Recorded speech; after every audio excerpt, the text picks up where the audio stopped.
En France, plus d'un foyer sur deux possède un animal de compagnie.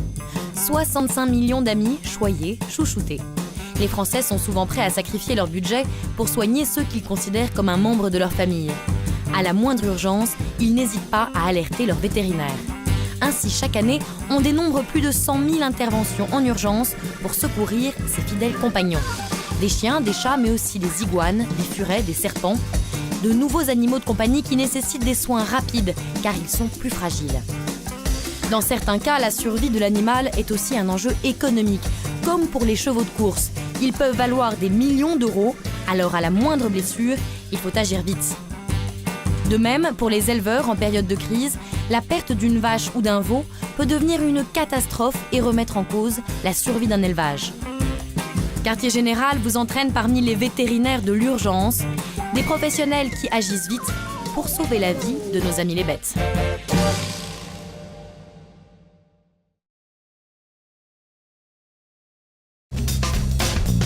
Depuis 26 ans, Bertrand sillonne la campagne bourguignonne.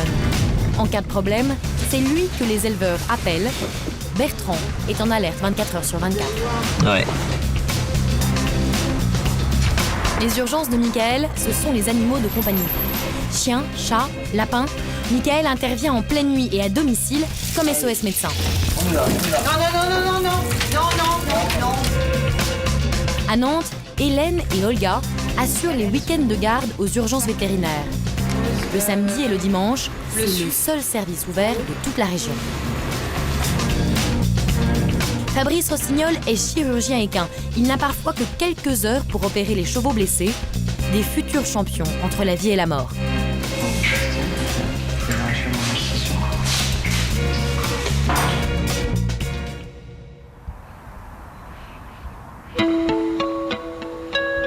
Au petit matin, sur des terres reculées de Bourgogne, Bertrand Guin attaque son service. Il est 7 heures. Le vétérinaire vient d'être appelé pour une urgence à 30 km de chez lui. Jour et nuit, Bertrand arpente ses routes de campagne. C'est son métier depuis 26 ans. Mais malgré l'habitude, ce matin, Bertrand est tendu. Le client a appelé en disant qu'il y avait un veau de 2 jours qui était très déshydraté. Donc on va aller voir ça. Là, c'est vraiment une urgence parce qu'avec le froid qu'il y a eu la nuit, il était dans une stabulation. C'est une question d'heure, donc c'est une vraie urgence. Lorsqu'il est de garde, Bertrand met sa vie privée entre parenthèses. Il doit être disponible 24 heures sur 24. À son arrivée, l'éleveur est déjà au chevet du veau. Salut Patrick. Il est où? Ah ouais, tu l'as mis, ouais.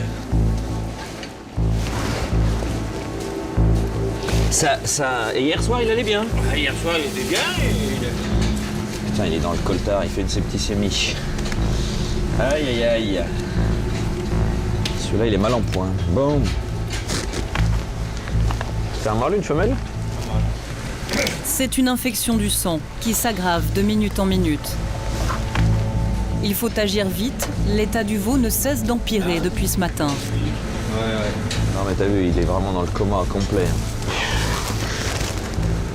Et il était étendu, presque mort, mais Presque mort. presque mort. Alors bon, j'ai vite fait le numéro du vétérinaire pour qu'il puisse le sauver. Essayez de le sauver. Essayer de le sauver. Bertrand ne cache pas son inquiétude. Il a plus de pouls, j'ai plus rien. Putain. Ah, c'est une vraie urgence. C'était une urgence peut-être même il y a 3-4 heures. Mais il fallait le voir. Devant l'avancée de la maladie, le vétérinaire aguerri se sent pourtant impuissant. Il tente de réhydrater le veau avec une perfusion. Eh mon Titi, t'as pas à me claquer dans les pattes. Hein. C'est la vie et on aime pas voir la vie s'en aller, quoi. Moi, c'est vrai que ça me remue, ça. Quand je les vois comme ça, j'aime pas. Hein. Là, je suis vraiment... C'est le stress, le vrai stress. Après 25 ans, j'aime pas. 25 ans à faire ça, j'ai toujours... quand je vois que la nature est plus forte que moi, ça me... Mais bon, on va essayer de faire tout ce qu'il faut pour. Bertrand est d'autant plus stressé que pour Patrick, l'éleveur, l'enjeu est important. Détends-toi. Un animal mort, c'est une perte financière lourde, mais aussi un déchirement, à chaque fois. Le travail d'un agriculteur, d'un éleveur allaitant, c'est de produire des kilos de viande. Mais dans sa tête, c'est pas ça. Dans sa tête, il fait naître des veaux, il a envie que les veaux naissent vivants, il a envie que ses animaux soient en bonne santé. Là, Patrick, il est comme moi, il sait très bien que ce veau-là, il est mal en point. Il est pas, je veux dire, il a l'habitude. Tu fais naître combien de veaux par an? 100 veaux? À peine 90 à 100 veaux, donc il sait forcément, il a déjà vu des cas comme ça, il sait très bien qu'on n'en relève pas 1 sur 2, donc forcément, malgré ça, il nous appelle. Il ne va pas le laisser mourir. C'est pas dans la mentalité de l'éleveur, même s'il y a peu de chance, il y a quand même une chance. Il faut essayer de réchauffer le veau pour faire remonter sa température. Et maintenant, c'est du nursing. Chaque minute de soin est une minute de gagner sur la maladie.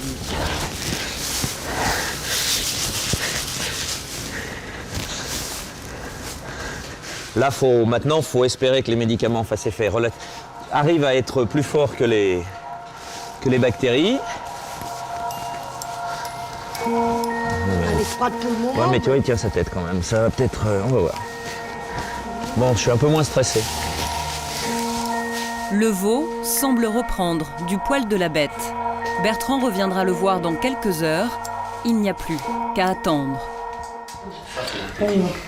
Et c'est autour d'un café, dans la cuisine de la ferme, que Bertrand finit sa consultation.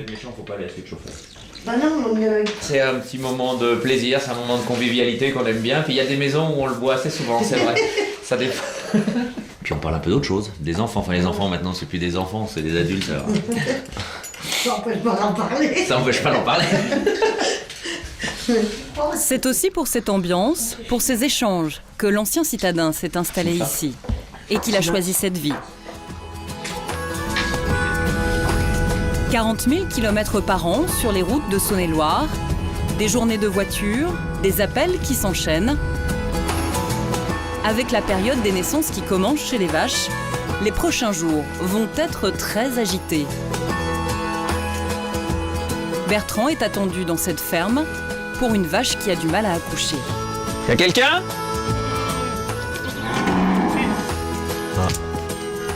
L'éleveur est déjà dans l'étable. Salut Robert. C'est une vache ou une génisse? Une vache. Et c'est une présentation postérieure, donc un veau qui vient par les pattes arrière. Donc c'est pas un accouchement normal. Le vélage s'annonce compliqué, mais Bertrand n'est pas inquiet. Vous y allez toujours avec autant d'enthousiasme alors? Ouais, pour faire des accouchements, ouais, j'aime ça moi. C'est mon truc ça. Une combinaison plastique, des gants, Bertrand est prêt pour explorer le ventre de la bête. Là, ma fille. Ah oui, puis alors, dis donc, c'est gros, c'est pas dilaté. Bon, eh ben, t'as bien fait d'appeler parce que ça va pas être simple. Ouais. Oh, puis attends, faut arrêter de tirer, il a le cordon autour des pattes. Allez, c'est bon, césarienne, c'est obligatoire. Allez, si on tire, on va le tuer. Bertrand doit opérer seul et tout de suite.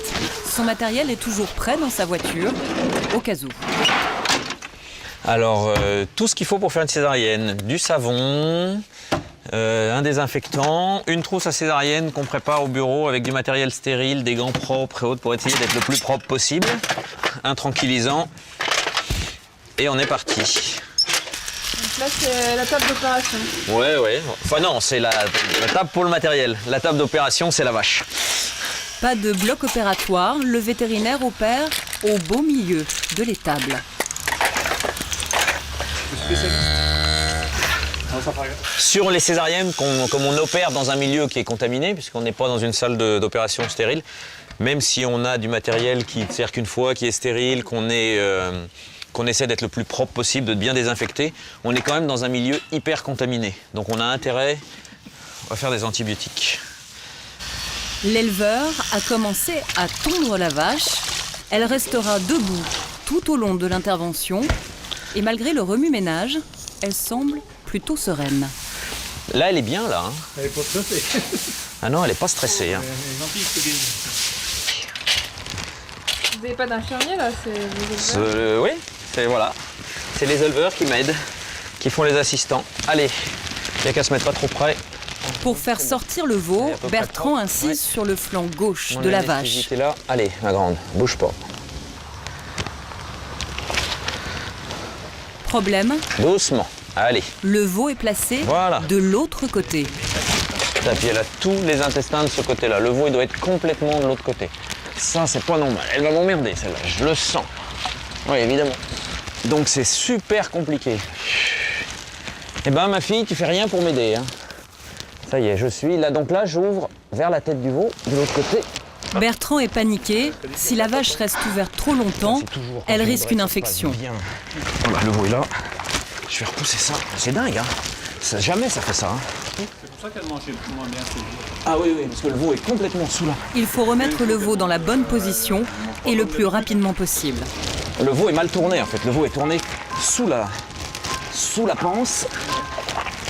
Et donc il est passé sous la panse, il a bougé la panse. Et je peux pas l'attraper, je ne peux pas l'attraper. Normalement ça sort en 30 secondes. Ah ouais. Là je peux rien faire, j'ai peur d'abîmer la vache. Ça y est. Donc là le veau il sort, il est bien vivant. Hop, doucement, va doucement. Bonjour, bienvenue chez nous. Attends, doucement, tire un peu, comme ça. Vas-y, hop, tourne-le comme ça, change de main.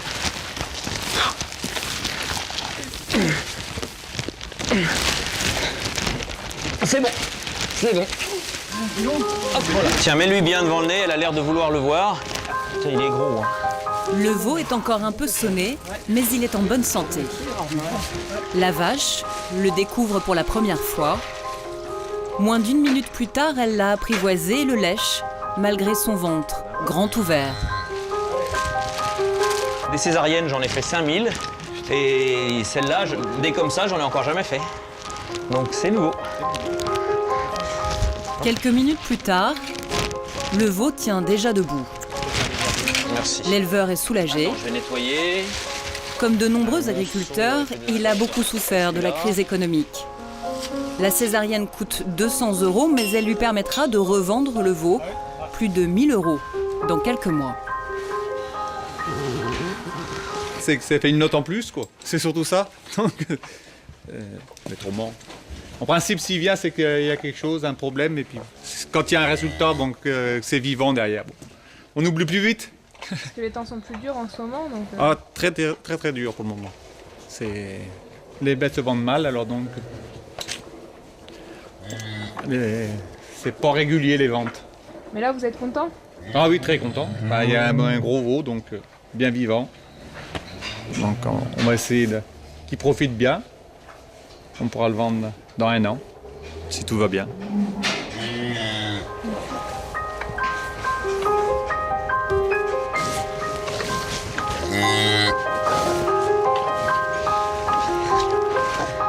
Salut Robert, à bientôt. À bientôt. Non, au plus tard possible. Plus tard possible, mais bon. Non mais demain si elle n'est pas délivrée par contre. Demain matin, si Ouais. elle n'est pas délivrée, on rappelle.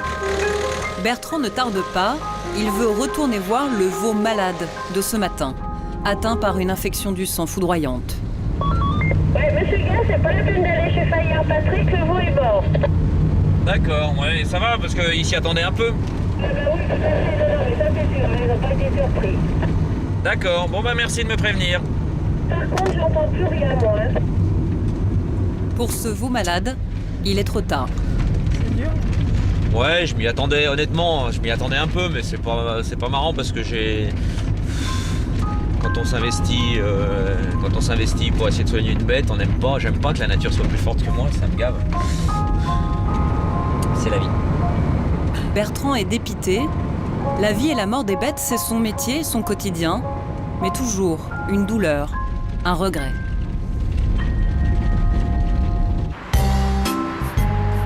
Loin des préoccupations des champs, Paris et ses 2 millions d'habitants, mais aussi des centaines de milliers d'animaux domestiques, animaux des villes, souvent choyés, chouchoutés et soignés même pour de simples bobos. Eddie, tu peux mettre s'il te plaît tes œufs. En plein week-end, quand les cabinets vétérinaires sont fermés, c'est ici que les appels affluent.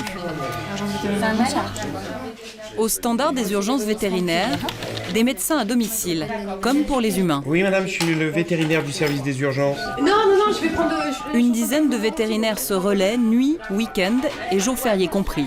Donc je prends la visite, c'est pour un teckel de 17 ans qui a une dyspnée. Alors, on les voit sur le tableau. Là, il y a déjà 5-6 vétérinaires qui sont déjà sur la route à 9h15.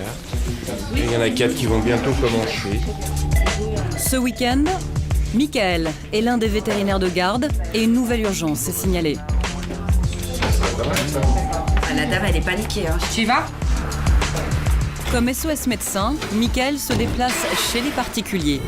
Il ne faut pas tarder, le patient est gravement blessé et sa propriétaire habite à plus d'une demi-heure de route.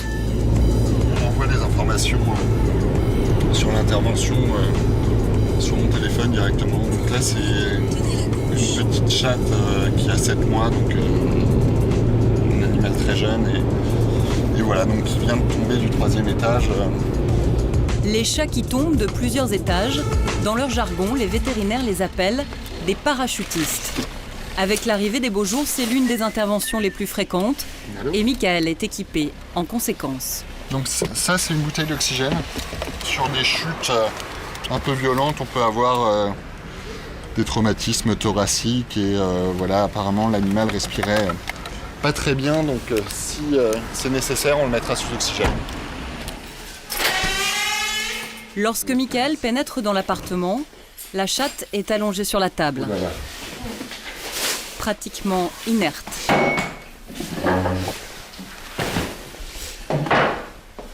Est-ce qu'on peut mettre un peu de lumière? Oui.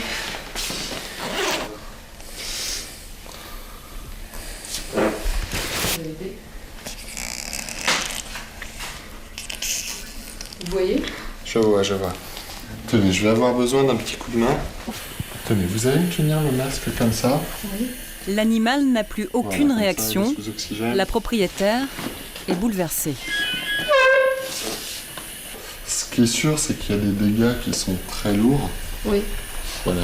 Donc elle va plus être pareille qu'avant. Alors, c'est difficile à dire parce que pour vraiment estimer la gravité des dégâts, il faudrait aller faire au moins une radio pour aller regarder quelles sont les lésions. Mais ce qui est sûr, c'est qu'il y a des dégâts importants. Il y a eu un traumatisme vraiment au niveau de la tête. Et voilà, c'est difficile de dire là tout de suite si elle va s'en sortir ou pas. Avec douceur, Michael accompagne la propriétaire vers une décision douloureuse. Elle souffre là? Là, elle est en état de choc.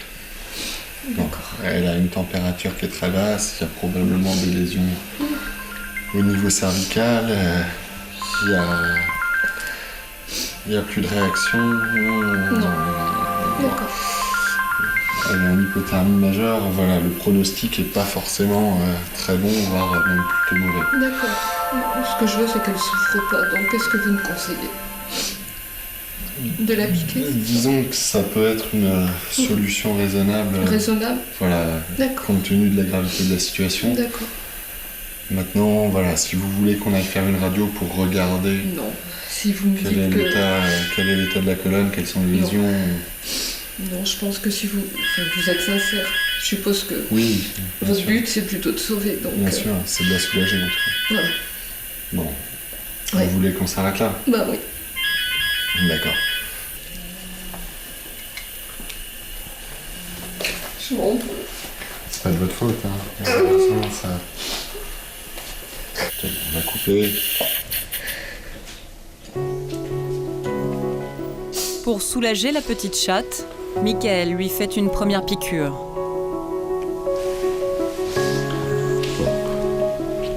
Je lui ai fait une petite anesthésie. Elle va s'endormir, ça va prendre 5 minutes et ensuite je lui ferai une deuxième piqûre. Bon, sincèrement, je pense que c'est raisonnable. Oui. Voilà, elle est tombée de ce côté-là. Ici. La chatte a glissé alors qu'elle se promenait sur ce balcon. Elle a fait une chute de plus de 10 mètres. Je faisais toujours attention. Cette fois, le vétérinaire injecte un deuxième produit, une dose létale. En moins d'1 minute, le chat s'arrête de respirer. Elle était si affectueuse et adorable. Bon, au moins elle n'aura pas souffert, on aura fait ce qu'il faut pour éviter qu'elle souffre. Venu soigner un petit chat, Michael fait maintenant face à un deuil. Une propriétaire en pleurs et un petit frère qui vient faire ses adieux. Il a léché tout à l'heure parce qu'il essayait de la stimuler un peu, sans doute. Mort naturelle, euthanasie, cela fait partie du métier. Michael vit avec, il a appris. à gérer.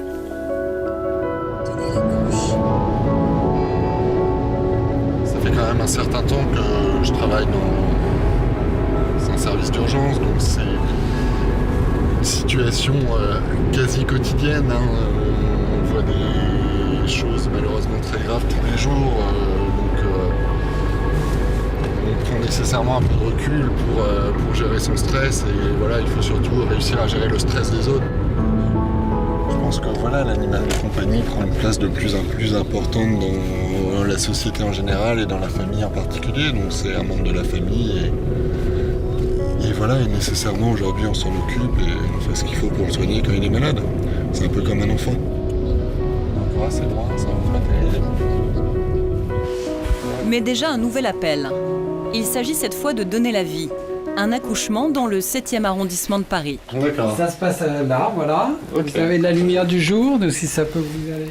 La patiente est une petite lapine, Clémentine. Et de travailler proprement. Si vous voulez des aérations, vous le dites aussi. Elle n'a que quelques mois, mais visiblement, elle a déjà rencontré un chaud lapin. Elle est sympa? Mais adorable. Elle est gentille? Ah bah oui. Alors, je vais avoir besoin d'un petit peu d'aide. Oui, sous quelle forme? Dites-moi. Il va falloir m'aider à la tenir un petit peu. Oui, je me mets en pneu de choc. Allez-y. Tenez. Les propriétaires viennent tout juste d'acheter l'animal pour leur enfant, il y a seulement 10 jours. Alors, mademoiselle, qu'est-ce qui vous arrive? Alors, on l'avait surnommée Clémentine, tout ça nous paraissait pas mal. Donc, on était resté sur, voilà, un adorable petit animal qui a 3 mois, il faut l'éduquer, il faut lui donner des petites consignes toutes simples, ça, pas ça, oui, non, maison, pas maison, voilà. On en était là, on n'était pas du tout dans la puberté. Oui. Donc en fait, cette lapine était pleine, donc elle attend des petits. Et là, apparemment, la mise basse se passe pas très bien, puisqu'il y a un petit qui est coincé au niveau de la symphyse pubienne, donc il va falloir manœuvrer pour le retirer. Et malheureusement, je suis pas sûr que le petit soit encore vivant. Je vais lui faire une petite piqûre pour redéclencher les contractions. D'accord. Oui. Hop là, tenez, vous la tenez un peu vers moi. Oui. Doucement. Doucement, doucement, doucement. Doucement. On se calme, là-bas. Allez, on y va tout doucement. Doucement, voilà, là, elle Clémentine. pousse un petit peu, elle se contracte. C'est bien, Clémentine. Allez, voilà, Clémentine, il faut l'encourager. Allez, on pousse. On y va. Super, là, elle pousse bien. C'est bien, bravo, bravo. Allez, on pousse. La situation est cocasse, mais Mickaël reste concentré. Si la lapine n'arrive pas à expulser le petit, il faudra lui faire une césarienne. Allez, on y est vraiment presque, là. Allez, encore Allez, un petit on peu. pousse un Vas-y, peu. Clémentine. Allez, on y est. Vas-y, Clémentine, Allez. c'est bien. Voilà, là, elle pousse, elle contracte, c'est bien. Allez, on contracte. Voilà, super, c'est en train de venir. C'est bien. Voilà, Oh là là. Ok. Malheureusement, le petit lapin est mort. Je ne sais pas comment mon petit garçon va réagir, mais bon, la seule chose c'est que c'est toujours désolant qu'un petit lapin disparaisse, quoi. Voilà, soit mort-né. Mais Clémentine va mieux. Le propriétaire est tout de même soulagé. Ça va, Clémentine? Voilà. Ok, 136. super, merci. C'est moi beaucoup. qui vous remercie infiniment et de votre patience, pédagogie et de vos conseils. Voilà. Tout à l'heure. Merci encore de votre intervention. Vous avez la lumière à votre main. Pour Mickaël, cette intervention était plutôt inattendue. Je pense ce qui est vraiment plaisant dans cette façon de travailler, c'est qu'il n'y a aucune routine, les situations changent tout le temps, les gens sont encore une fois toujours très agréables, même si parfois ils sont stressés. Et voilà, on est tout le temps dans l'action. De l'action, le veto va en avoir. Sa garde n'est pas terminée et d'autres urgences très surprenantes l'attendent encore ce week-end.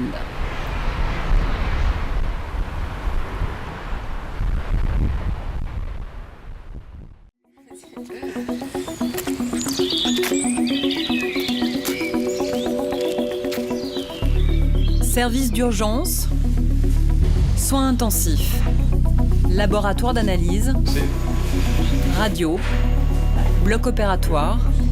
Aujourd'hui, les propriétaires exigent les mêmes soins pour leurs animaux que pour eux.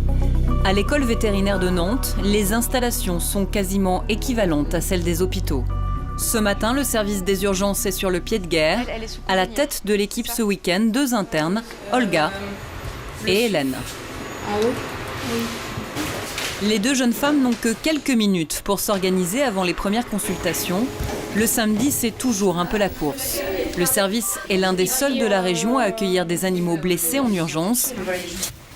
Il y a déjà du monde en salle d'attente. Bonjour madame. Le premier patient d'Hélène est un chat de 3 ans, Cachou. Séverine, sa maîtresse, est inquiète. Depuis 2 jours, il ne peut plus uriner. Il a toujours beaucoup bu, d'habitude. C'est un gros buveur. Et il a toujours été maigre comme ça. Il mange plus, il boit plus. Et je trouve qu'il a beaucoup maigri et il est plutôt vif d'habitude et là il bouge plus du tout le pauvre bête. D'accord. Sa vessie est très dure et volumineuse. Il n'arrive pas à uriner, ça vous l'aviez déjà remarqué. En fait, le conduit qui va de la vessie au pénis, c'est bouché. D'accord. Il faudra qu'il reste chez nous en hospitalisation. D'accord. Je vais vous faire un devis. Une hospitalisation coûte cher et contrairement à la médecine humaine, les soins sur les animaux ne sont pas remboursés. La plupart des clients ne sont pas assurés. Pour éviter les mauvaises surprises, les étudiants prennent donc toujours le temps de faire un devis pour les propriétaires. Donc, je vous ai compté la consultation d'aujourd'hui. Oui. On va lui poser un cathéter. Oui. On va l'anesthésier. Oui. Est-ce que vous êtes d'accord pour... Alors, petite question. Pour l'intervention. Je peux payer en plusieurs fois. Vous pouvez éventuellement payer en plusieurs fois. On va voir avec la comptabilité. Pour 5 jours d'hospitalisation, les frais sont estimés à 290 €. Quand on choisit de prendre un animal, on sait très bien qu'il y a des frais derrière quand il tombe malade. C'est comme un humain. Donc, sinon, on n'en prend pas si on n'est pas prêt à assumer de payer pour lui, quoi. Enfin, moi, c'est mon avis. Après, chacun voit comme il veut. Déboucher le chat bouché est maintenant la priorité. S'il n'est pas soigné rapidement, il risque de mourir. Autour de Cachou, 5 personnes. Des étudiants, des professionnels, toute une équipe. Si tu le sens, c'est pas grave. À 27 ans, ouais. Hélène est la plus ancienne du service. On va faire un sondage urétral pour déboucher le conduit et pour que le chat puisse à nouveau uriner normalement. Cachou est anesthésié, puis placé sous assistance respiratoire. Le chat doit aussi être intubé par Mathilde, une étudiante de 4e année. Faut que tu sois, toi, confortable. Tu vois tout. Tu tires bien la langue, parce que ça va t'aider énormément. Il faut vraiment que tu vois ta sonde passer entre tes aryténoïdes. Donc là, tu vois, tu es très mal positionné. La tâche est délicate. Il faut introduire doucement un tube dans la trachée de l'animal jusqu'à ses poumons. Tourne pas, tu dois pouvoir enfoncer. On a lubrifié la sonde, ça doit pouvoir passer. Vous pouvez aller vers le bas. Voilà, très bien. Voilà. Le chat est traité comme un patient à part entière et le matériel utilisé est aussi sophistiqué qu'en médecine humaine. On est sous oxygène. On va pas jusqu'à leur expliquer en détail. Donc je pense que les propriétaires se rendent pas compte à quel point on prend en charge leur animal. C'est systématique, on se pose pas de questions, il faut un cathé, il faut une sonde. Enfin, c'est des questions qu'on se pose plus. Et après on rentre à la maison, on va voir ses parents et voilà, ils nous ramènent un petit peu à la réalité. Et c'est bizarre de mettre une sonde trachéale à un chat, que ça rime à rien. On va pas lui mettre un cathéter quand même. Des petites choses comme ça. Ouais, je pense que tu bouges. Prends-le un petit peu plus crânialement. Après une demi-heure d'intervention, les étudiants ont retiré des calculs urinaires. C'est les couleurs. Mais le sang dans les urines du chat inquiète les internes. Ça coagule, c'est pas du sang nature. Mais... Donc là, on a débouché le chat. J'aurais préféré que les urines soient d'une autre couleur que celle-là. C'est vraiment très hémorragique. La vessie est bien abîmée. On va le surveiller de très près, ce chat, dans les 24-48 heures qui vont suivre et on va avertir le propriétaire. Cachou reste en convalescence, mais il est tiré d'affaire.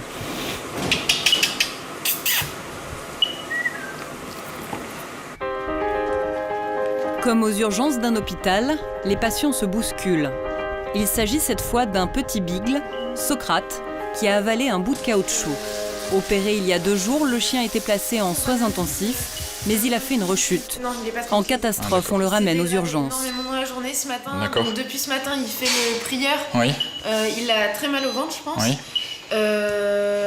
Mais ce matin, il était encore plutôt vif quand je l'emmenais dehors. Mais là, il y a une dégradation depuis 14 heures.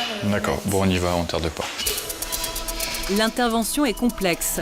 C'est donc le chef de service, un professeur, Jacques-Yves Deschamps, qui va opérer Socrate. Olga, la jeune interne russe, sera son assistante. Socrate passe au bloc opératoire. Il peut mourir à tout moment. Pour Olga et son chef, dernier moment de concentration avant le passage au bloc. La jeune interne est un peu tendue, c'est sa première grande intervention. Ouais, c'est pas le chirurgien qui est le plus facile, mais je suis pas toute seule.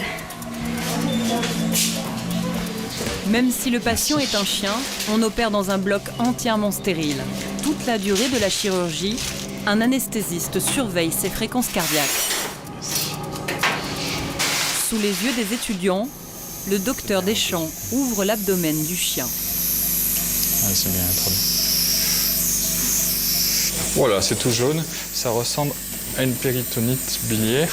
Bon, on fait une entérectomie, ça va aller. Ouais. L'intestin grêle du chien est perforé. Le chirurgien va donc lui enlever le bout d'intestin endommagé et recoudre 2 morceaux sains. C'est pas une opération extraordinaire, mais un étudiant seul, non. Ça va bien se passer, hein, tu vois, c'est bien rose. Ah, ok. Allez, c'est parti. 6 heures. Donc Olga, tu prends les places de doyen ? Olga réalise Voilà, enfin son rêve de petite fille, Okay, devenir recule, chirurgienne vétérinaire. Recule jusqu'au plus loin que le fil, encore. Voilà, parfait. Très bien. Okay. Les gestes ne sont pas encore sûrs, mais les mots du professeur sont encourageants. Olga est partie pour plusieurs heures d'intervention.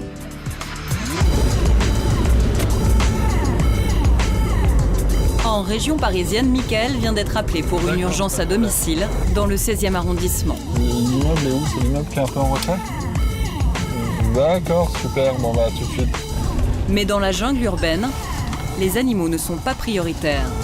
On n'a pas le droit d'avoir de gyrophares, de sirènes, on n'a pas le droit non plus de rouler sur les voies de bus, donc on est toujours très dépendant de la circulation et surtout en région parisienne.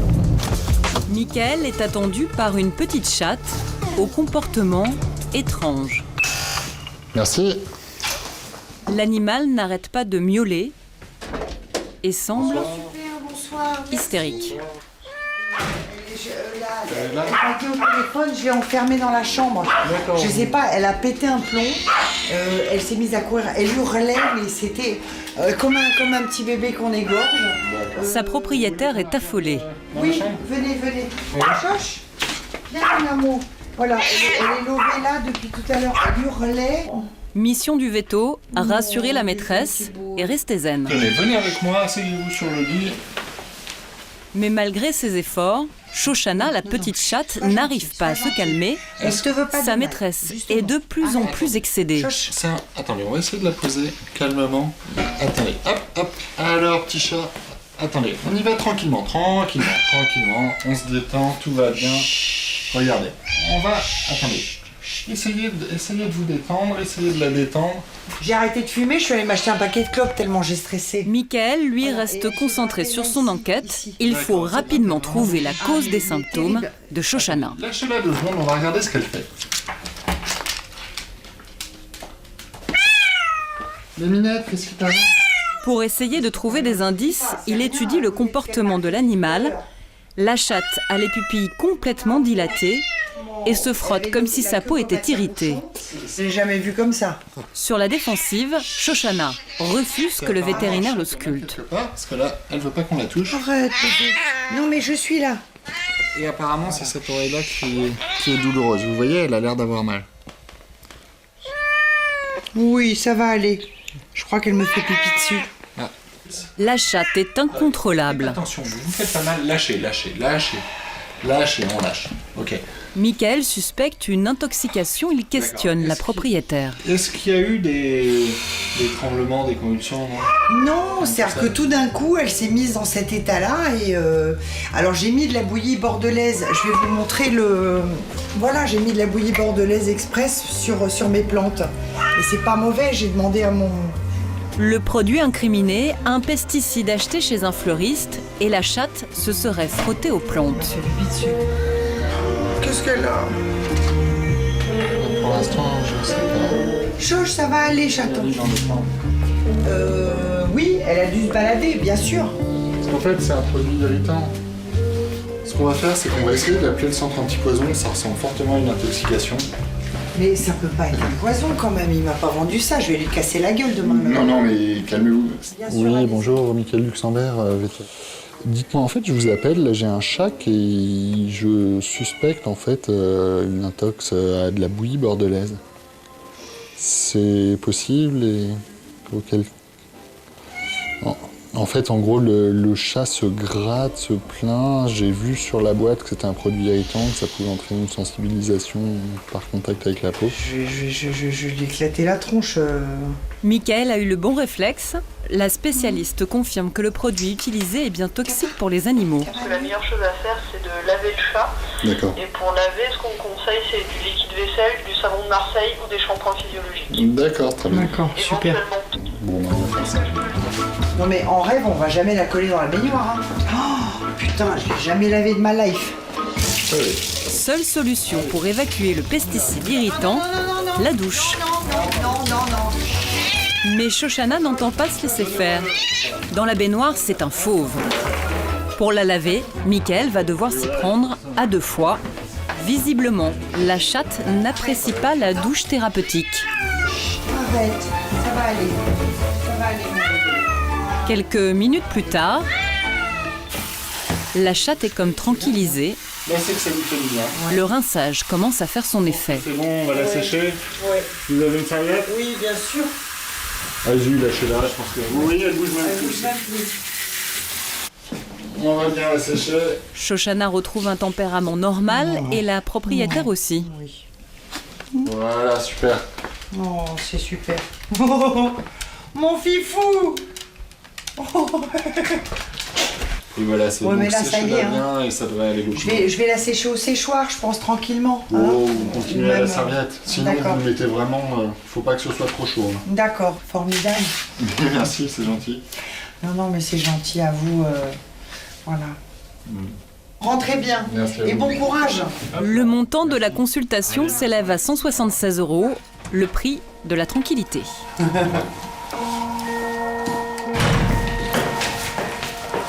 Ce qu'il faut, c'est toujours se dire, si par hasard j'avais ce genre de choses, est-ce que je ferais appel à un médecin? Je pense que oui, là le chat avait très mal et vous avez vu que finalement avec le traitement, on a réussi à le soulager. Et encore une fois, on n'est pas sur une urgence vitale, mais on est quand même sur quelque chose d'urgent avec un animal qui a mal et une vraie douleur. Encore 3 heures de garde à faire pour Michael. La nuit n'est pas finie. Elle risque même d'être longue et de lui réserver d'autres surprises. Tu vas porter les 2. Au centre vétérinaire de Nantes, Olga et le professeur des champs au Père Socrate depuis bientôt 2 heures. Il y a eu des complications, il faut recoudre les intestins une seconde fois. La fatigue commence à se faire sentir. Ça va? Pas de crampes? Très fatiguée, mais ça va. Surtout que c'est pas qu'aujourd'hui, parce qu'en fait, on fait 36 heures le week-end. Puis, il faut être lucide. Pour le chirurgien, il reste une demi-heure de suture. Pour Olga, le plus dur est passé. J'ai pensé à rien. Moi, j'ai pensé je peux pas dire, j'étais vraiment concentrée sur tout ce qu'on a fait. On a fini la chirurgie avec un succès, donc puis maintenant il nous reste un post-opératoire qui va être pas facile. Et on va espérer que le chien va récupérer et qu'il va courir demain. Voilà. Normalement, il récupère bien. Les chiens, c'est pas pareil, c'est pas comme nous. En fait, ils récupèrent très très vite. Socrate n'est pas encore hors de danger. Il est pris en charge aux soins intensifs et sera surveillé toute la nuit.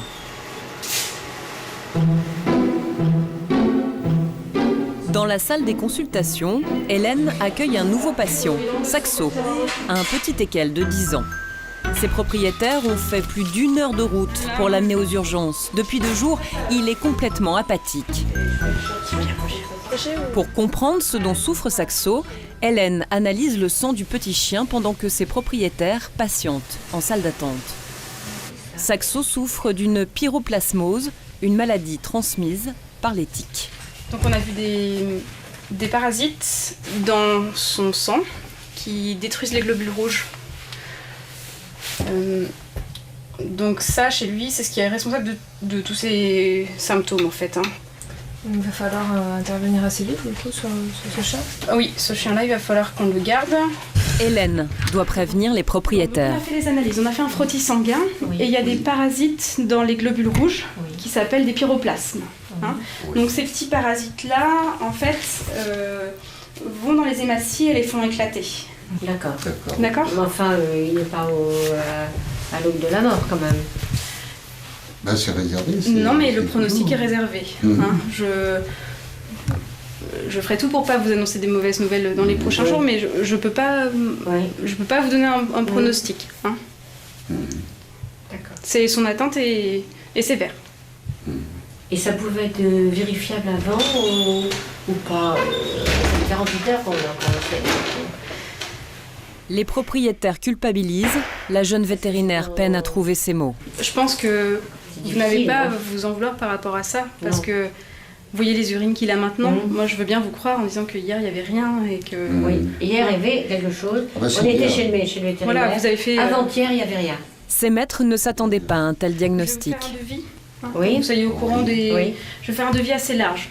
Il représente quoi pour vous, Saxo? C'est qu'un animal que vous avez depuis longtemps? Oui, depuis 10 ans déjà. Oui, et 10 puis, ans, on a eu sa naissance pratiquement. Il occupe la place d'un enfant. On a naturellement de l'empathie pour les gens. Naturellement, je trouve qu'on les comprend. Enfin, on n'a pas fait ce métier-là par hasard non plus. Donc, c'est pas très difficile de les comprendre. Saxo va passer sa première nuit à l'hôpital. Ses propriétaires viennent lui dire au revoir. En voyant son petit chien dans cet état, sa maîtresse est effondrée. Vous inquiétez pas, madame. C'est pour le petit rechaud? Voilà, c'est pour le réchauffer. Il était en hypothermie, voilà. Ça marche mieux que des bouillottes. Non. Un petit peu tôt. Merci. Les consultations sont terminées, mais la journée n'est pas encore finie pour Hélène et Olga. C'est l'heure des derniers soins et des dernières caresses avant la nuit. Il est 1h du matin. Olga peut enfin souffler.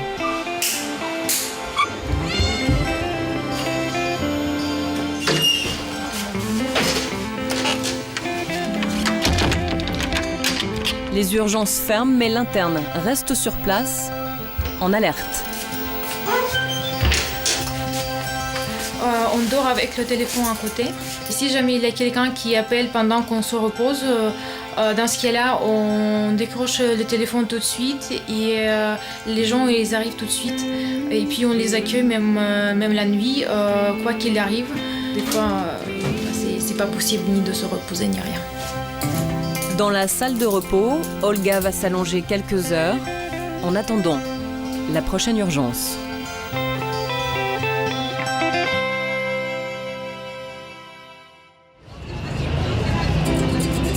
« 700 000 visiteurs, 3 500 animaux, le Salon de l'Agriculture est le rendez-vous des éleveurs venus présenter leurs plus belles bêtes.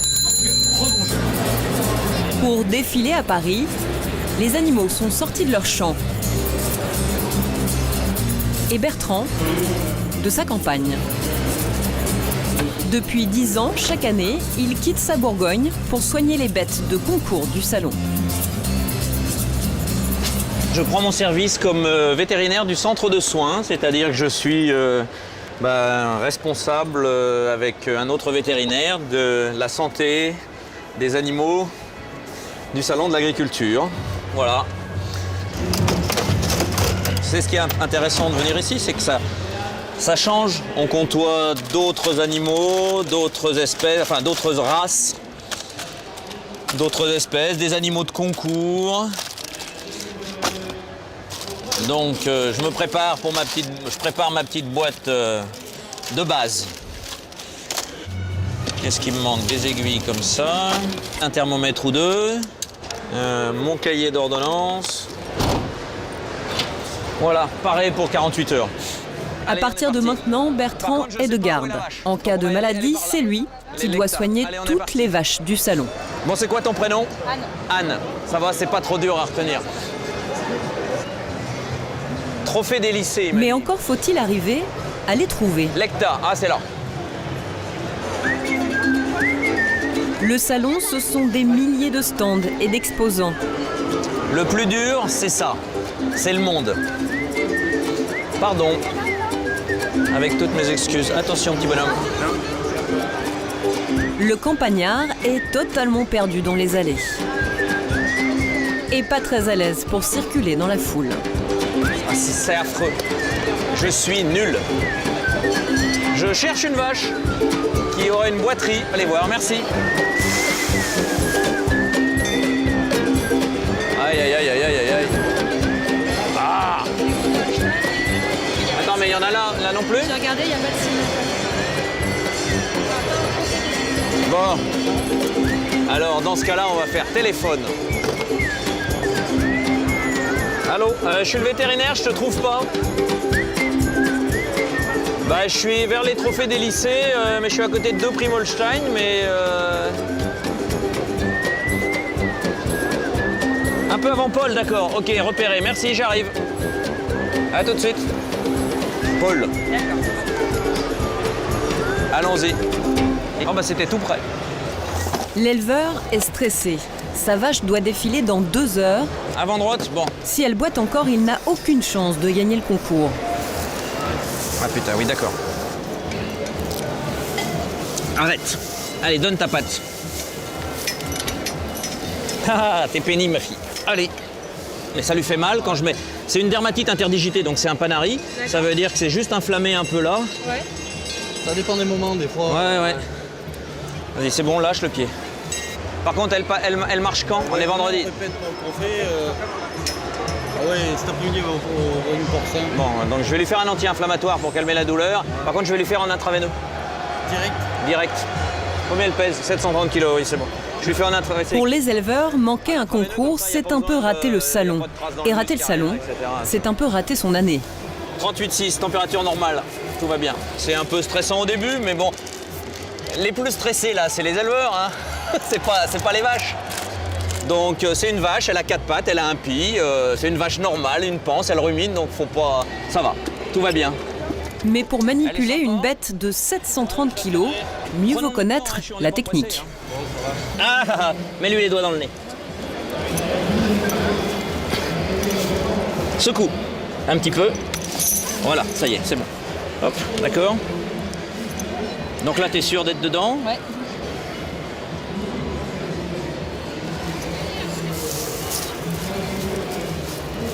Hop, ni vu ni connu, je t'embrouille. Ouais, c'est bon. Nickel. J'espère qu'on se verra pas. J'espère aussi.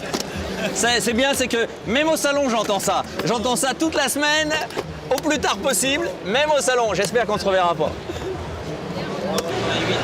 À peine revenu au QG vétérinaire du salon, Bertrand est de nouveau appelé pour une urgence. C'est bon, à tout à l'heure. On vous appelle juste avant. Ouais, une demi-heure, 3 quarts d'heure. Ah putain. Une mamite qui aurait 5 milliards de cellules. Elle est où? Une mamite, c'est une inflammation de la mamelle. D'accord, j'arrive. Un gros drapeau breton. Aïe, aïe, aïe. Moi qui suis corse, ça va pas aller. Au revoir. C'est pas vrai, hein. Je suis pas corse du tout. Allez, on est parti. Ça n'arrête pas aujourd'hui, Bertrand? Oh bah ouais, il y a un petit peu de travail, c'est bien, c'est motivant. À son arrivée, la vache a 39 de fièvre. Moi je pique à gauche. Et c'est reparti. Bertrand applique les mêmes astuces. Ça on ferme. Allez, ça va aller, si elle me bouge. Tu peux lui mettre les doigts dans le nez, s'il te plaît? Fais gaffe à tes mains, je vais piquer. 1, 2, 3, toc. Si Bertrand a l'habitude de travailler seul dans les étables, au salon de l'agriculture, le vétérinaire fait l'attraction. C'est parti, mon kiki. Et ça, c'est une vraie urgence. Hein. Mamite colibacillaire, c'est une vraie urgence. Il n'y en a pas beaucoup ici, mais ça, c'est une vraie urgence. Si on n'agit pas vite, quand il y a trop de toxines, la vache tombe. elle fait une véritable toxémie et c'est mortel en 24 heures. Donc il faut agir quand même relativement vite. Hop, c'est bon. Mais le salon pour Bertrand, c'est surtout l'occasion de soigner de très beaux spécimens de race bovine. Presque des vacances, finalement. Mais là, il y en a quand même plus de 1000, donc on en soigne 2 ou 3 dans l'avant-midi, c'est pas beaucoup, quoi. Ça fait que 3 pour 1000. C'est des animaux qui sont super surveillés, en super bonne santé, c'est des animaux de concours. C'est les Jeux Olympiques, hein, ils sont pas trop malades. Il y a quand même des animaux qui sont poussés, dont on pousse les limites génétiques au maximum, qui sont, comme les sportifs de haut niveau, un tout petit peu plus fragiles. Mais pas ici. Ici, ils sont préparés, ils sont au tip-top. Je vous demande des applaudissements particuliers. Des top modèles, chouchoutés et surveillés comme des athlètes, qui défilent sur des pistes ratissées. Ici, tout se joue sur la beauté. Un autre monde animal.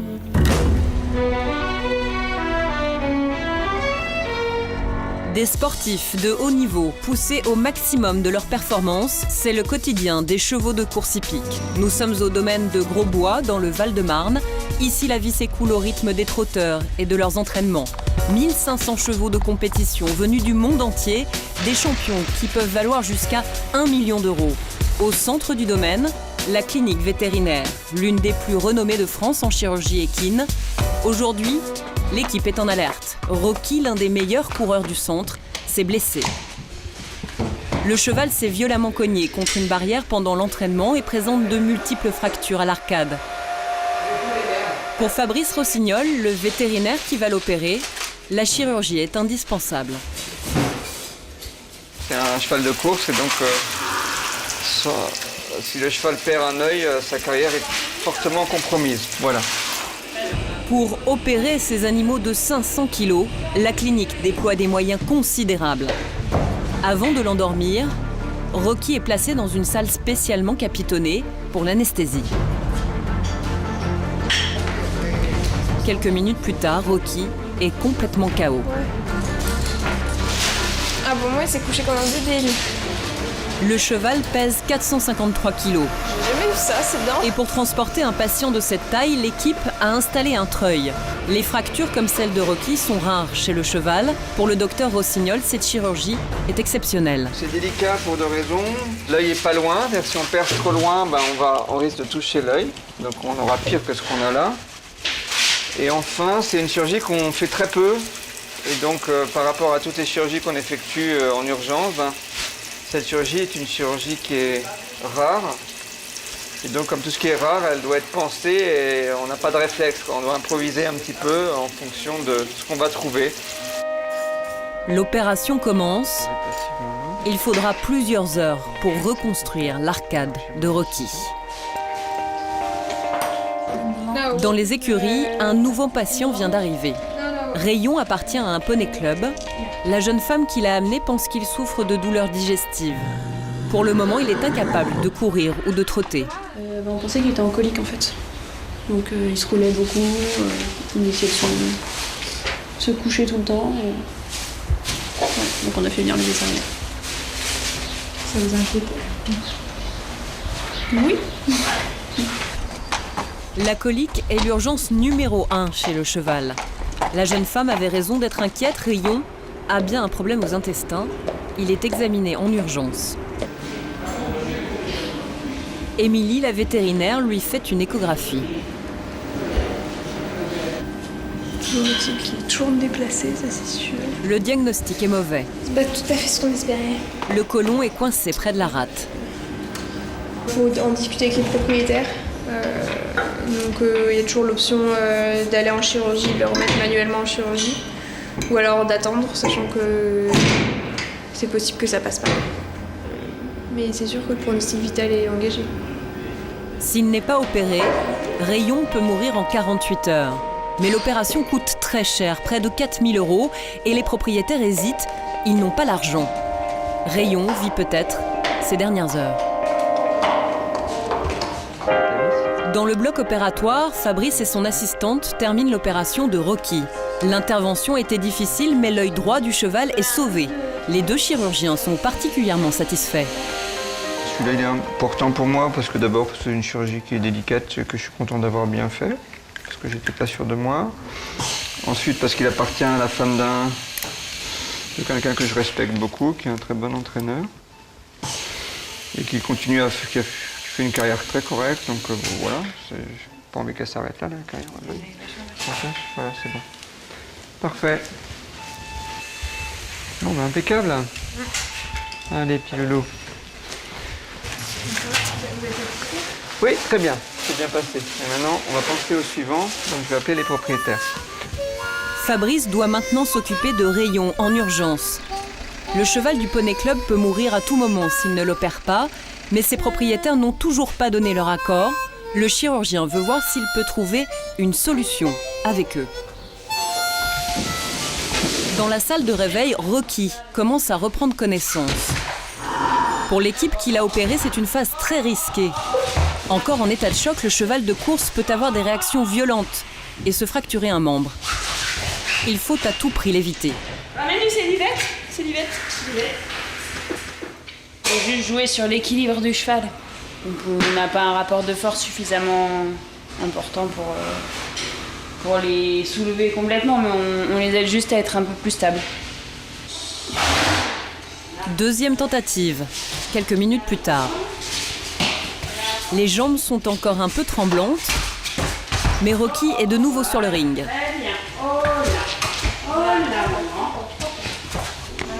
Un pansement sur l'œil, Rocky va pouvoir retrouver son box et bientôt la compétition.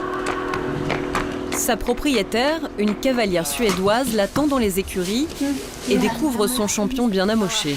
Ça fait mal au cœur. L'opération lui coûtera plus de 3 000 €, mais pour elle, aucune importance. C'est mon cheval, alors je paye, qu'est-ce que ça va coûter. Pour Fabrice, l'urgence est désormais d'opérer Rayon. Il a trouvé un arrangement avec les propriétaires. Le vétérinaire est prêt à faire un prix pour sauver l'animal.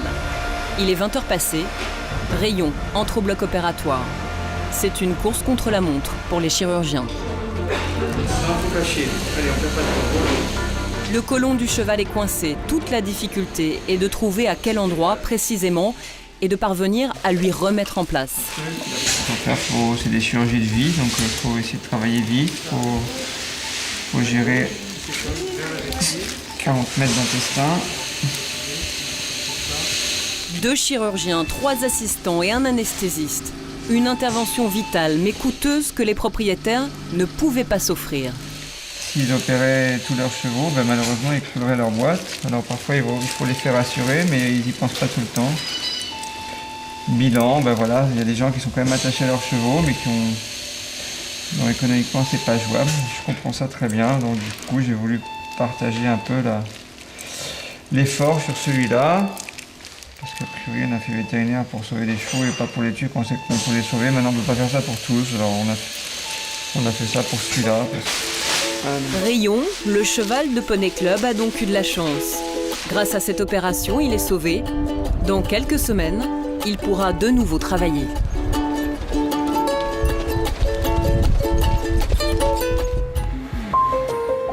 Saxo, arrivé il y a 24 heures aux urgences vétérinaires, ne va toujours pas mieux.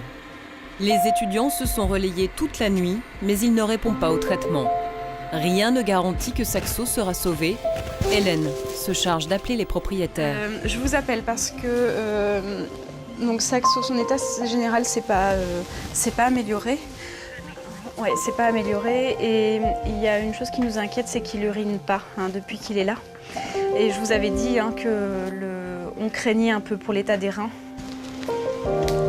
Tu sais régler les pompes à perf ? Au niveau médical, on a vraiment tenté ce qu'on pouvait. On n'a plus rien à faire là au niveau médical. Il n'y a plus d'options de traitement possible. Maintenant, il faut qu'on soulage la douleur. Donc il faut qu'on en vienne à la décision qui est difficile pour les propriétaires et pour nous, mais à la décision d'euthanasie. Donc ils ont décidé ça. Ils sont en train de se décider. D'accord.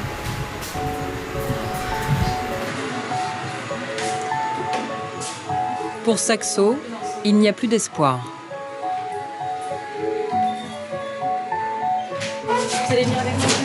Les propriétaires du chien ont finalement décidé d'abréger ses souffrances. C'est l'heure des adieux. Hélène les accompagne.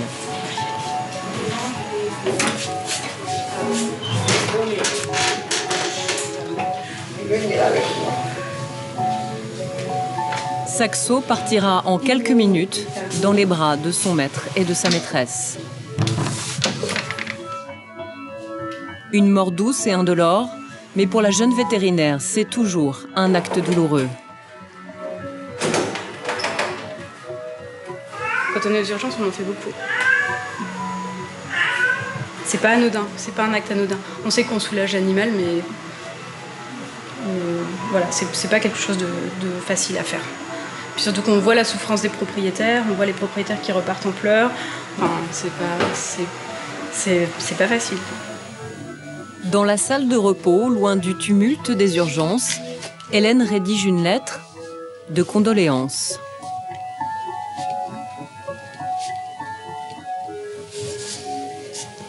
C'est quelque chose qu'on fait classiquement après une euthanasie. Comme dans un service d'urgence, c'est quand même, on doit prendre des décisions assez rapides. On a beaucoup d'émotions et c'est vraiment difficile pour les propriétaires d'avoir une décision aussi rapide à prendre. Donc nous, on a des cas qui nous touchent particulièrement et on tient à leur envoyer des lettres de condoléances pour leur dire qu'on les soutient. Je pense qu'ils apprécient pas tous. Je me dis qu'au moins ceux qui apprécient le geste, au moins je le fais pour eux. En tout cas, moi quand j'en écris une, c'est toujours sincère.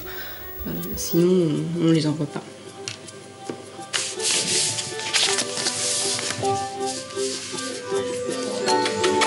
Olga, elle, est fière d'avoir réussi sa première grande chirurgie.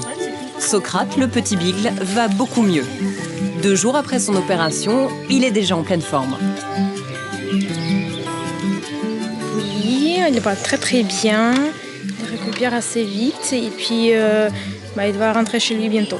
Je suis très très contente parce que là son état elle était très inquiétante quand elle est venue et là maintenant c'est un chien qui vit normalement sa vie, qui est content, qui mange, qui est content de nous voir et on est content. Il est sauvé.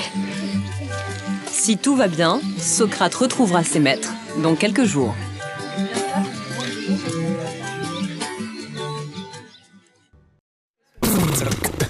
Ratatouille le rat, Franklin la tortue, Maru le furet et Tabou le pogona. Tous sont des patients du docteur Bulliot. Par passion pour ces animaux dits exotiques, il a créé cette clinique vétérinaire il y a 2 ans.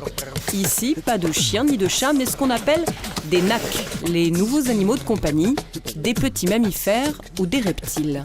J'ai moins d'affinité avec les chiens, ce qui est très bien de les soigner, mais j'ai moins d'affinité avec ces animaux. Et moi, je voulais, dans ma clinique, ne pas mélanger ces animaux. La présence de chiens et de chats, par leur odeur, leur aboiement, ne serait-ce que leur présence, va être une source de stress pour mes tout petits patients. Allez-y. En France, il n'existe que 2 cliniques de ce type, alors que l'engouement est de plus en plus fort pour ces petits animaux. En l'espace de 10 ans, le furet est devenu le 3e animal préféré des Français, devant le lapin et la tortue. Donc en fait, on a Et sur le furet, comme sur les autres NAC, un petit problème de santé peut vite devenir une urgence. Alors ce sont des animaux de très petits gabarits. Une déshydratation sur un animal de ce gabarit va très très vite. Et malheureusement, une petite diarrhée, une anorexie peut très vite conduire à son décès. Au moindre problème, certains propriétaires n'hésitent donc pas à faire plusieurs heures de route pour consulter. C'est le cas de cette dame. Satanas, l'un de ces 6 furets, est complètement apathique. Les vétérinaires de ville, disons pour chiens et chats, tout ça, ils connaissent un peu le furet, mais bon, quand ils sont malades, tout ça, ils savent pas trop ce qu'il faut faire et tout. Ouais. Ah oui, je préfère faire des kilomètres, mais au moins qu'ils soient tous très bien soignés. Donc là, voilà, petit malade. Oui, ça y est, il a 8 ans. Ça y est, là, c'est 8 ans, mais bon, il n'est pas en pleine forme depuis hier soir. Disons que c'est toujours le problème de ses pattes arrière.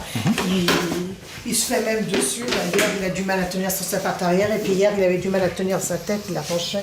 Je le retrouve même un peu gonflé. C'est-à-dire, il perdait l'équilibre ? Oui. Okay. Il ne tient plus là, voilà. Il est toujours pris de tremblements. Il tombe tout le temps. Pour comprendre ce dont souffre le petit Satanas, Christophe commence par une auscultation classique. J'ai l'impression de sentir des ganglions à l'intérieur et je préférais que ce soit contrôlé par l'échographie. D'accord. D'accord ? Je vais vous le gérer jusqu'à ce que l'échographiste vienne, c'est plus raisonnable comme ça. Oui. D'accord ? Et entre-temps, on fera les bilans sanguins. D'accord. Ok ? Scanner, radio, analyse, rien n'est trop beau pour les petits patients du docteur Bulliot. Christophe fait même fréquemment appel à un échographiste. C'est un précurseur dans la profession. Alors l'échographie, ça a environ, on va dire, 20 ans. Sur les animaux ? Sur les animaux, de manière générale. Sachant qu'il y a 20 ans, c'était vraiment les premiers pas de l'échographie. On va dire que ça s'est démocratisé énormément sur le chien et sur le chat depuis une dizaine d'années environ. Et sur les nouveaux animaux de compagnie, ça reste encore très marginal. L'échographiste se concentre sur le pancréas. Très vite, les résultats de l'examen sont alarmants. On voit a priori qu'il y a des nodules. Donc, notamment celui-ci. C'est haut. Ouais, qui est très gros. On est sur du 8-9 mm. Des nodules sur le pancréas, le furet est atteint d'un cancer. Satanas est condamné. Il y a des médicaments pour essayer de stabiliser les choses, mais malheureusement, la maladie est déjà bien avancée, malheureusement. Christophe ne sauvera pas le petit furet. Une autre urgence se présente. June, une jeune rate d'1 an et demi. Sa propriétaire est inquiète, la rate a une boule sur le ventre qui la gêne pour marcher. Ouais, petite masse. Pour Christophe, c'est une tumeur. Le traitement, ça va être chirurgical. J'interviens pour lui enlever cette petite masse. Alors, les rats font souvent des tumeurs mammaires, mais qui pourraient prendre des tailles malheureusement assez monstrueuses, j'allais dire. Une tumeur mammaire, en gros, double tous les 15 jours en taille. Donc ça vous laisse imaginer ce que ça peut donner dans quelques temps. Allez, on ramène sa petite boîte le temps qu'on l'installe dans le cage. L'intervention, c'est combien ? Là, la masse n'est pas très grosse, on va compter une soixantaine d'euros. D'accord ? Fin de matinée demain ? D'accord, merci. Allez, à demain. Au revoir. Même pour un rat, la propriétaire est prête à payer 60 €. June est opérée sur le champ au bloc opératoire du premier étage, une chambre installée au-dessus de la salle de consultation. Pour endormir ses patients, Christophe a imaginé une boîte dans laquelle est diffusé un gaz anesthésique. En moins d'1 minute, le rat dort comme un loir. Il y a 10 ans, il n'existait pas encore de formation vétérinaire spécialisée sur les NAC. Christophe a donc dû s'adapter et apprendre sur le tas, en passionné. Là, le rat que vous avez sur la table, c'est un animal de compagnie. Ça n'a rien à voir avec le rat des champs, le rat des villes que vous pouvez côtoyer dans les trottoirs ou dans le métro. Mais non, c'est un petit patient comme un autre. Souvent, les confrères voient ça d'un bon œil de voir que des vétérinaires se spécialisent dans des espèces un petit peu plus différentes. Ici, pas d'assistant ni d'infirmière. Christophe opère seul, mais avec masque, gants stériles et antidouleurs, même pour les rats. Le vétérinaire opère parfois jusqu'à 6 patients en une seule journée.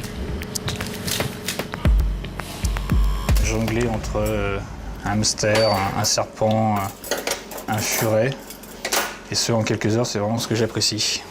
J'ai toujours voulu faire ça, ouvrir ce genre de structure en France. C'est vrai qu'on n'est pas encore très nombreux dans cette spécialité, mais c'est possible, j'arrive à en vivre. Après une demi-heure d'opération, la tumeur est enlevée sans complications.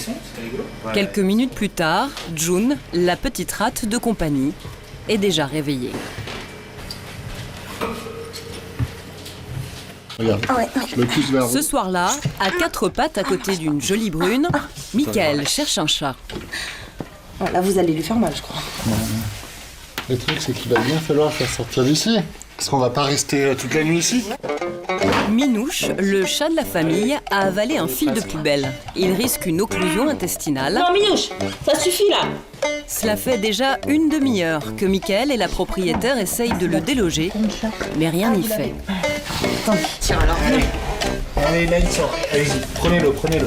Michael touche au but. Ah merde. Là, ça sert à rien, on va pas passer une heure. Encore raté. En sueur, le vétérinaire tente une nouvelle stratégie. Vous allez essayer de l'appeler, de le rassurer et on revient dans 2 minutes, d'accord?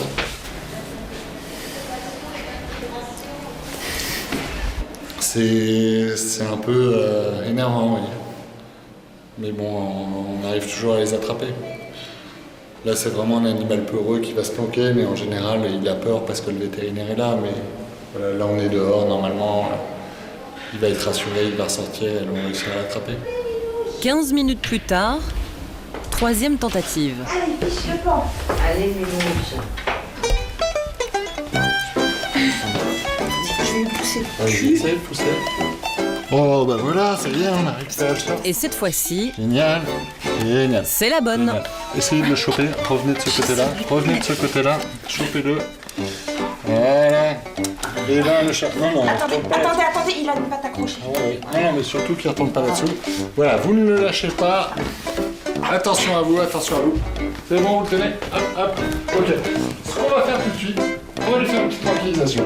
D'accord. Tenez-le. Mais le félin n'a pas dit son dernier mot. Ah, vous comptez lui faire une piqûre dans cet état? Là. Oui, on n'a pas le temps. Tenez. Gardez-le. Vous pouvez le mettre dans une pièce moins risquée. Ou est-ce qu'on peut pas le mettre dans une salle de bain ou dans un endroit où il y a moins de planques? On va dormir. Ah putain! Attention. Ouvre la porte. 1 minute d'inattention et Minouche, un peu taquin, en a profité pour se cacher à nouveau.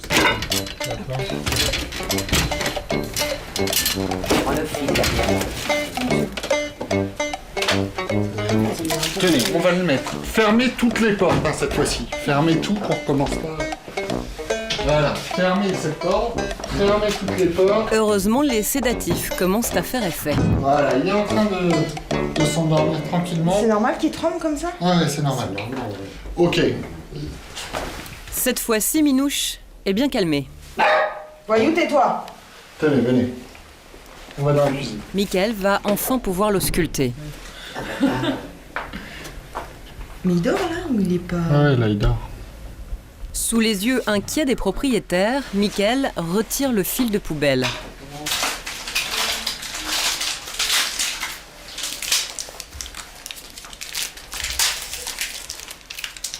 En fait, le risque, c'est qu'il y a un bout de fil qui reste coincé et qui provoque une occlusion intestinale, mais là, c'est pas le cas, donc tout est ressorti. La maîtresse a retrouvé le sourire. Et Minouche son territoire. Alors par contre, retirez l'eau et la nourriture. Il doit pas manger? Non, il doit pas manger avant demain. C'est vraiment un chat qui a eu très très peur.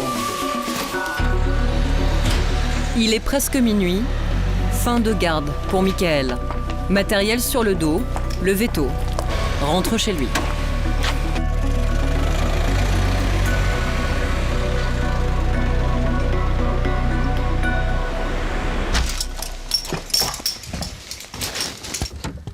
Après seulement quelques heures de sommeil, Bertrand vient d'être appelé en pleine nuit pour une naissance.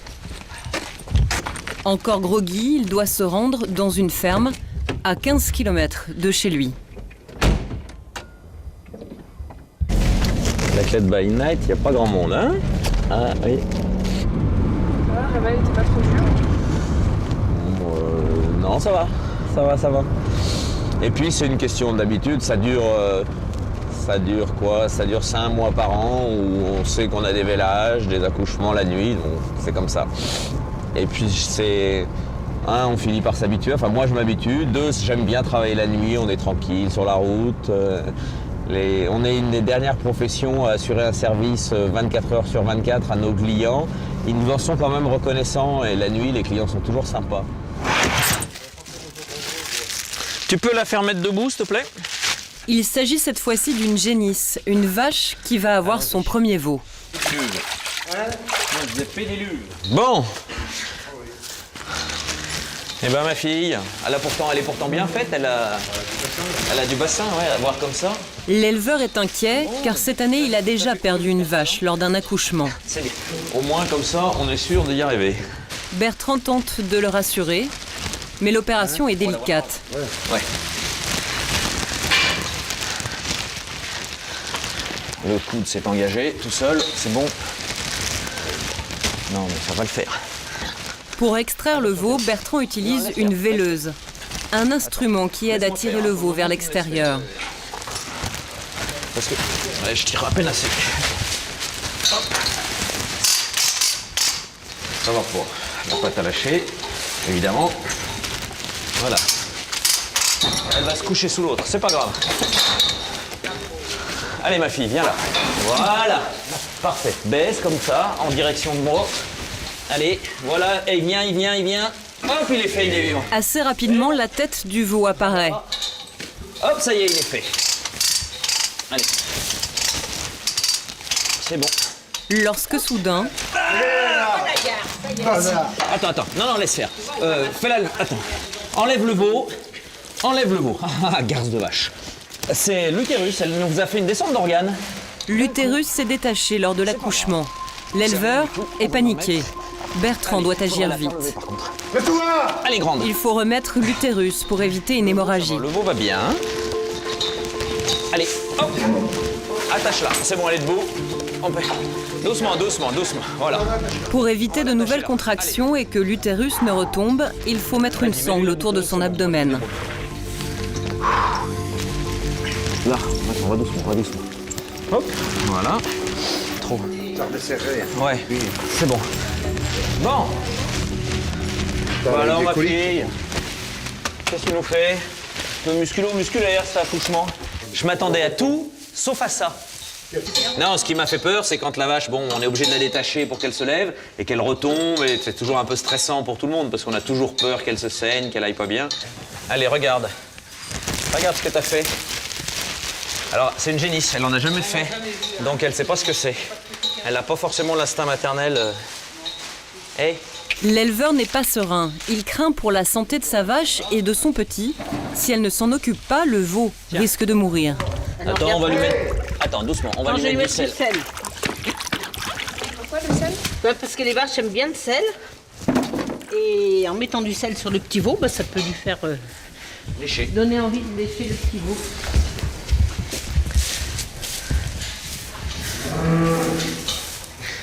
Tiens.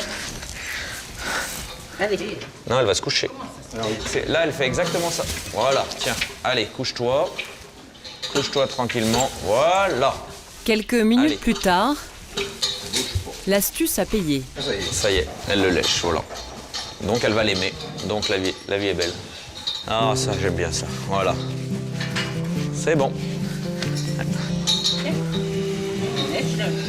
Donc le fait aussi qu'elle s'occupe de son veau, qu'elle lâche son veau, ça veut dire qu'elle va bien. Si elle avait une hémorragie interne ou autre, elle ferait pas ça.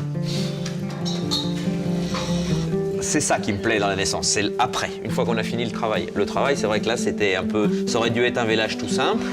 La génisse s'est bien préparée, on a réussi à amener les pattes facilement. Et puis, bon, il y a une complication, mais bon, ça fait partie de notre travail de gérer ces complications. Voilà. Quand je vois une vache après un vélage où j'ai bien travaillé, qui lèche son veau, je trouve que c'est... Ça me plaît. Je peux pas expliquer, ça me plaît, c'est tout. J'ai l'impression d'avoir servi à quelque chose et j'aime bien ça.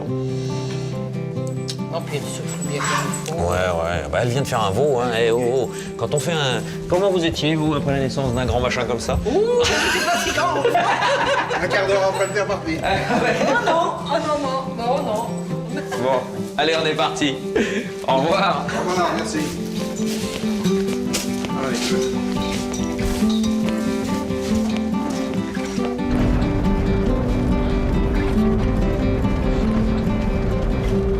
Un accouchement, on ne sait jamais vraiment pour combien de temps on part.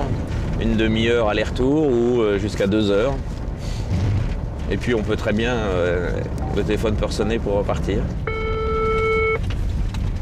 Allô? Il y a autre chose? Non? Bon, on rentre. D'accord. À tout à l'heure. Ciao. Bertrand n'a pratiquement pas fermé l'œil de la nuit. Merci, au revoir. La petite ville de Laclette, elle, commence à s'éveiller.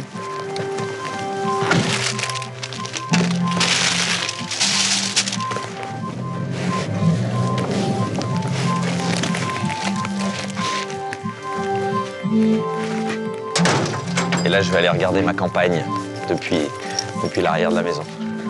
Après une nuit de garde agitée, c'est son rituel du matin.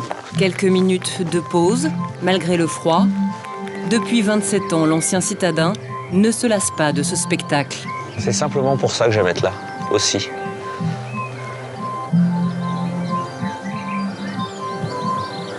Quand même mieux que sur le bord du périph'. Hein. J'adore le matin, j'adore l'aube. Le ciel qui devient rose, quand il fait beau, hein, quand il neige ou quand il pleut, je me mets pas là, mais là c'est des petits moments privilégiés. Le calme. Le calme n'étant pas une qualité qui me caractérise, n'est-ce pas? J'en profite un peu. Un moment volé de calme absolu, avant la prochaine urgence. Bon allez, au petit-déj.